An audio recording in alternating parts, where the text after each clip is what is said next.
कोणीतरी खूप सुंदर गोष्ट सांगितली आहे. तुमचे पाय तुम्हाला मंदिरापर्यंत घेऊन जाऊ शकतात, पण तुमचं आचरण तुम्हाला देवापर्यंत घेऊन जातं. मंडळी, आजची ही छोटीशी गोष्ट आपल्याला सांगते की या जगात असं असंतुलन का आहे की कोणी खूप श्रीमंत असतो आणि कोणी खूपच गरीब. एक श्रीमंत माणूस होता.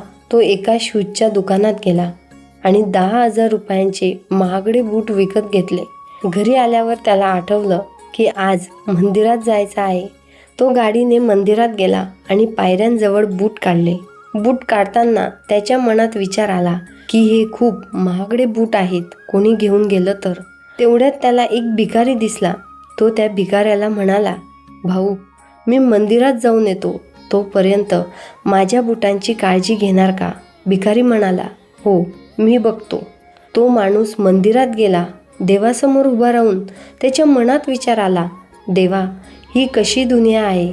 एकीकडे मी आहे आणि दुसरीकडे हा गरीब माणूस ज्याच्याकडे काहीच नाही.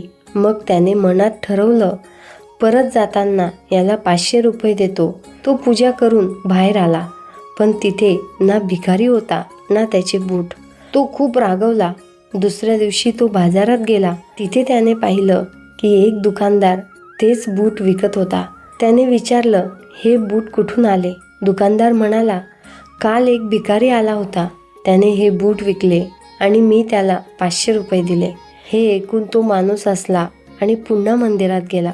देवाला म्हणाला, देवा, तुझी लीला महान आहे.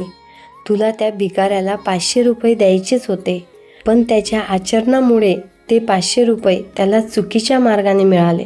मंडळी, ही गोष्ट आपल्याला सांगते, या जगात जे काही घडतं त्यामागे कर्म असतात.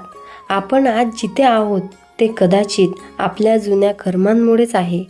म्हणून आयुष्यात असे कर्म करा की जेव्हा कोणी म्हणेल तुला तुझ्या कर्माचं फळ मिळेल, तेव्हा ते शब्द आशीर्वादासारखे वाटावेत, शापासारखे नाही. विचार आवडल्यास व्हिडिओ लाईक करा, शेअर करा. धन्यवाद.